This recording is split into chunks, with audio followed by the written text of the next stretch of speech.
ईखेत्तवोर्जेत्तवाब्बायावस्थादेवो भाः सवितात्तरार्पयतु सरेष्ठातमाय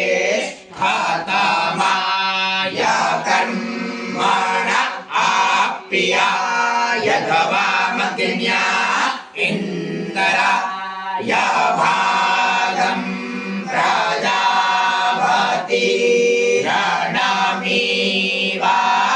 आयक्षमावस्तेन ईशातमाघशग्मुश्रोद्धरुवा अस्मिन्नगो पातौ स्यातावब्बीर्जजमा नस्यापाशून्नपारी हरिः ॐ